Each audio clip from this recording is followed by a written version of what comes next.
Tango, take one, A and B cameras on the air. It felt kind of unencumbered.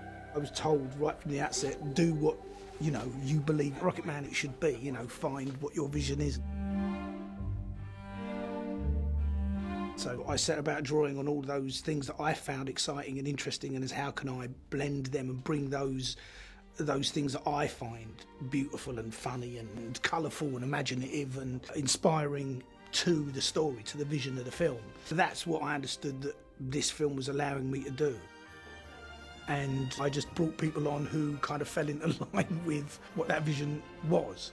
And what I did, you know, very clearly with everybody is I made sure I pushed them every step of the way. You know, that's what I try to push myself. And I costume design with Julian and George Richmond and Marcus, production designer. I think we're on this journey together in a lot of respects, and we're always trying to push those boundaries.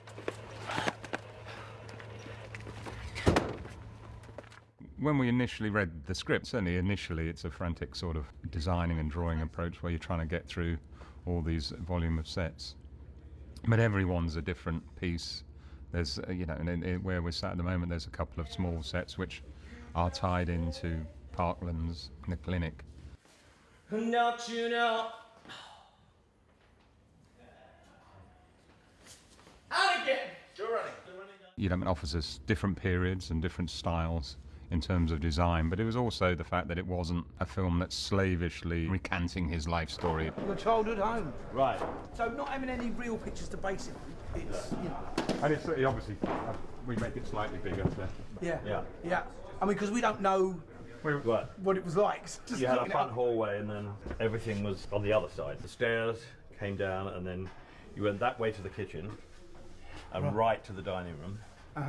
And right to the lounge, so that's kind of right. Okay. Because we have remember we had the pictures. They wrecked the original house. Yeah. And Elton was like, "Oh, it's changed a bit." Yeah. The basics of the script is that it's Elton looking back on what's happened. Really, it's from his mind's eye. That's the premise that gives you more freedom, really, in terms of the approach that we took. And certain bits in the film are more historically accurate than others. But it's more that it's a flavour of his life story than it's a slavish retelling. There's a moment in the script when you go up to Mama Cass's house, which is what we've just invented, where you meet certain characters and people. Yeah. But we wanted to create this sort of like nighttime kind of grotto LA wonderland where you actually sing Tiny Dancer. Right. And so I wanted to kind of create this quite magical, beautiful, still place where you actually feel quite alone for the first time. Right. You know, that feeling of isolation. And so this just seemed like a really lovely way to do it. And so we'll go out into the woods and we'll build this very magical kind of beautiful place. And it's such a beautiful song, sung in this really kind of... And so part of it will also put a digital view of LA, so you get that sense that you're in Laurel Canyon. Marcus, I was blown away by what he did. This is the replica of the pub that you played.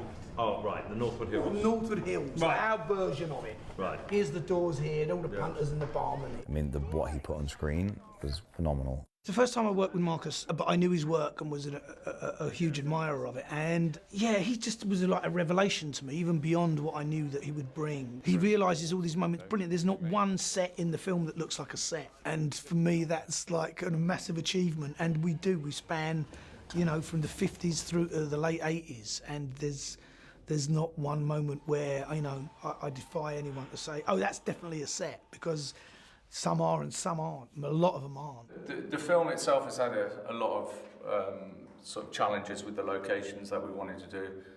Certainly a lot of the interiors and the kind of the schedule. But generally, filming in London is difficult now anyway. The hardest thing is to try and to gel all those locations together into the schedule that they want. But I think we've done reasonably well. We've spent a lot of time inside London, but we've got the breathing space where we can go out to the outskirts and shoot on locations just outside, which gives us a lot of breathing space for when we go into central London. So yeah, I mean, it's been challenging, but the team have been great and we've smashed it. It is an absolute dream job for a costume designer. I think it's a dream job for anybody that's working on it. And Elton John is one of the most iconic people in the world. Everything about him is larger than life. So it was quite daunting as the idea of representing him through his clothing. As it's not a documentary, we wanted to create not necessarily a different Elton, but just something for the film that would fit into the film. And I just said the costume for coming out of rehab into the street is absolutely perfect, because at the end of the 80s, I was wearing mohawk wigs, football wigs, and when I was in Australia, I was probably the craziest there's ever been, as far as what I look like. So, That's great. That's great. That's your brief. That's your brief. That's it. What more do you want to know? I think Dexter's an incredible director, and when he came to me with the film, he presented the idea that this is not a straightforward biopic, it's a musical fantasy, and he wanted me to push as far as I would go, and then he could pull back. But it was never about being half-hearted. It was the full gamut of all stage wear and extravagance and everything.